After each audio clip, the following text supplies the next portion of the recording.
మన నాయకులందరికీ కూడా నా విన్నపం, ఎవరిని కూడా వైసీపీ నాయకుల్ని కానీ ప్రత్యర్థి పార్టీకి సంబంధించిన ఎవరు కానీ వాళ్ళు మన శత్రువులు కాదు. వాళ్ళు ఇంక్లూడింగ్ వైసీపీ కూడా మనకు శత్రువులు కాదు, మన ప్రత్యర్థులే. రాజకీయ పార్టీ వాళ్ళు మన శత్రువులుగా పరిగణించవచ్చేమో నాకు తెలియదు, అలాగే చేశారు వాళ్ళు. కానీ మనం వాళ్ళని శత్రువులుగా పరిగణించట్లేదు. ఈ మెసేజ్ మీరు దయచేసి లోతుగా మీరు అర్థం చేసుకోవాలి. దీన్ని వాళ్ళని పీడించడం కానీ వాళ్ళు చేసిన తప్పులు మనం చేయకూడదు.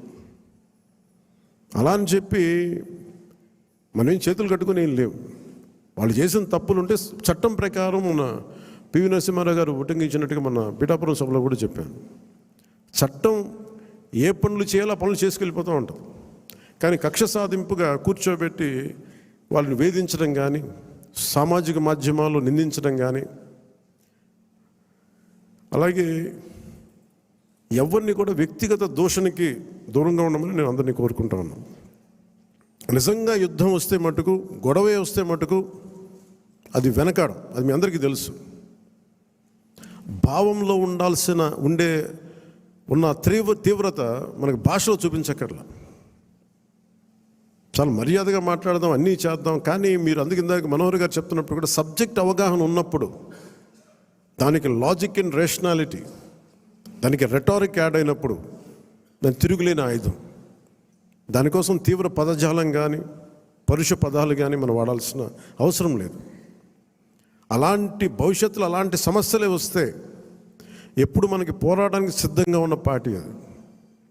పదవులను కూడా పక్కన పెట్టి ముందుకెళ్తాం, అలాంటి బలంగా నిలబడగలను. ఈ ప్రజాస్వామ్యాన్ని ఇప్పుడు ఈరోజు నేను రివ్యూస్ చేస్తూ ఉంటే ప్రతి చోట ఎంత అడ్డగోలుగా డబ్బులు ఖర్చు పెట్టేశారు, దోచేశారంటే పంచాయతీరాజ్ లెక్కలు చూస్తూ ఉంటే గుండె చెరువైపోతాం. 200 కోట్లు కనీసం పే చేయలేని పరిస్థితుల్లో ఒక 40 కోట్లు పే చేస్తే చాలా పెద్ద ప్రాజెక్టులు అయిపోతాయి. ఒకవైపు ఏమో ఋషికొండ లాంటి ప్యాలెస్కేమో 600 కోట్లు ఖర్చు పెడతారు. అది వాళ్ళ కోసం కట్టుకున్నారా, గెస్ట్ హౌస్లకి, అది వాళ్ళ కథ అది. కానీ ఎప్పుడు ఏది ఖర్చు పెట్టాలి, ఎంత ఖర్చు పెట్టాలి అనే విఘ్నత లేదో వీళ్ళందరికీ అనిపించింది.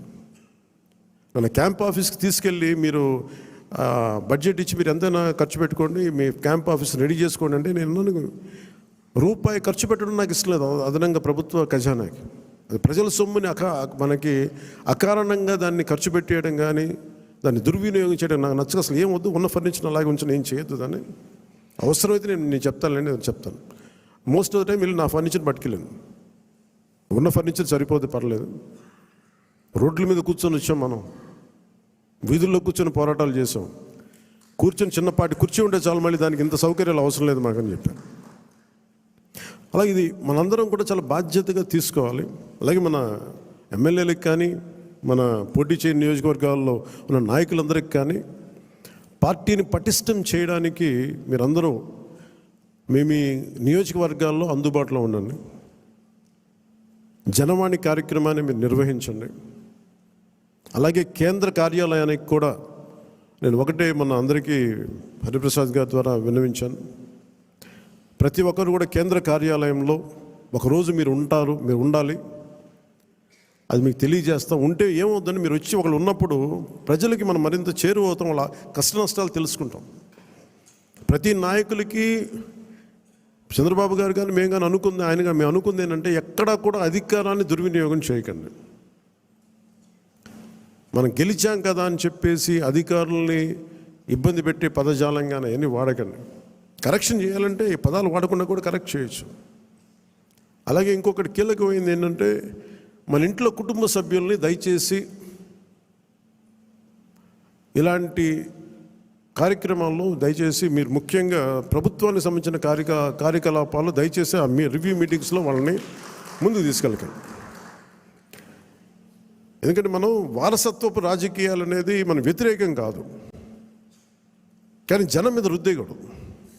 సహజంగా ఇంట్లో ఒక్కొక్కరికి కెపాసిటీ బిల్డింగ్, లీడర్షిప్ బిల్డింగ్ కూడా సహజంగా ఎదగనివ్వండి. ఆ అట్మాస్ఫియర్ ఉండాలి అని కోరుకుంటాం, ఇవ్వాలి. కానీ బలవంతంగా ప్రజల మీద రుద్దగండి. అలాగే రౌడీజం చాలామంది మనకి ఈ సందర్భంగా నాకు మన నాయకులందరూ కూడా తెలియజేస్తాను, ముఖ్యంగా కొద్దిమందికి అది మీకు అర్థమవుతుంటుంది నేను ఎవరి గురించి మాట్లాడతాను. రౌడీజం దయచేసి మీరు నమ్మకండి. ముఖ్యంగా మన నాయకులు కొద్దిమంది చెప్తున్నాను, దయచేసి రౌడీజాన్ని నమ్మకండి. మెత్తగా ఉన్న నాయకుల మీద, ఏం మాట్లాడిన నాయకుల మీద మీరు వచ్చి మాట్లాడాలి కానీ తిట్టడాలు కానీ చేస్తే నాకు ఆ భయాలు లేవు. మీరు అది గుర్తుపెట్టుకోండి. వైసీపీ లాంటి ఒక గుండా పార్టీని ఎదుర్కొని వచ్చిన వాడిని మీరు నన్ను బెదిరించగలరా? మీరు ఆలోచించండి. కొంచెం లోతుగా మీరు అధ్యయనం చేయాలి దాన్ని. ఎందుకంటే మాట కావాల్సిన సంస్కారం కావాలి. ఇక్కడ మీరు కూర్చోబెట్టి బెదిరించేసి సామాజిక మాధ్యమంలో మన నాయకులు మీరే తిడతా ఉంటే నేను మిమ్మల్ని వదులుకోవడానికి సిద్ధంగా ఉంటాను, గుర్తుపెట్టుకోండి. అది మీరు నాకు ఎంత లాయలిస్టులు వ్యక్తిగతంగా అయినప్పటికీ కూడా, మీరు నా కమిటెడ్ లాయలిస్టులు అయినప్పటికీ కూడా, ప్రజాస్వామ్యానికి విఘాతం కలిగించిన, రౌడీజం చేసిన నేను వదులుకోవడానికి సిద్ధంగా ఉంటాను. దయచేసి దీన్ని మీరు మంచి మనసుతో అర్థం చేసుకోండి. అది నేను మాట్లాడినప్పుడు ఎందుకు చాలా తీవ్రంగా ఉంటుంది, చాలా గట్టిగా మాట్లాడతాను.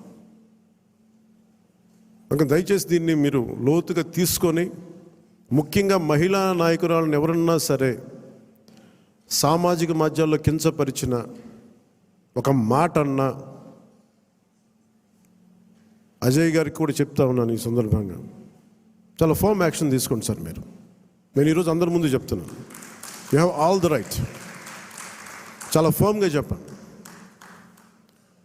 మనందరినీ మనం సంస్కరించాలి అనుకున్నప్పుడు మనమే సంస్కారహీనంగా మాట్లాడితే ఎట్లా?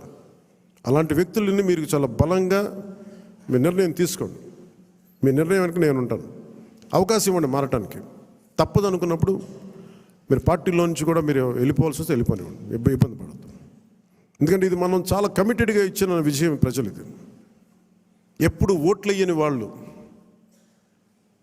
ఎప్పుడు ఓట్లు వేయని వాళ్ళు, ఎక్కడో అమెరికాలోనూ దుబాయ్లోనూ వలస కార్మికులుగా జీవితాలు వెళ్ళిపోయి ఒక 40,000 ఎప్పుడో వస్తే చాలా ఇంటికి పంపించుకునే వాళ్ళు కూడా 50, 60, 1.5 లక్ష రూపాయలు ఖర్చు పెట్టుకొని, వాళ్ళు పెద్ద డాక్టర్లు కాదు, ఐటీ ఉద్యోగాలు కాదు, చిన్న చిన్న సూపర్వైజర్లు, రవాణాలో పనిచేసే కార్మికులు, డ్రైవర్లు, వాళ్ళు వచ్చి 40, 70,000 ఖర్చు పెట్టి మరి ఓట్లేసి వెళ్ళారు ఇక్కడికి. దయచేసి ఇవి చాలా బలంగా మీరు గుర్తించాలి. నేను లేకపోతే పార్టీ ఏమవుద్ది అని చాలామందికి ఉంటుంది. దయచేసి అలా అనుకోకండి. ఏమవుద్ది, పార్టీ నడుస్తుంది అనేది ఎలా ఉంటుందండి? ఇప్పుడు జనసేన లేకపోతే భారతదేశ రాజకీయ చరిత్ర ఆగిపోద్దా? పవన్ కళ్యాణ్ లేకపోతే భారతీయ రాజకీయ చరిత్ర ఆగిపోతే ఆంధ్రప్రదేశ్ రాజకీయాలు ఆగిపోతాయా?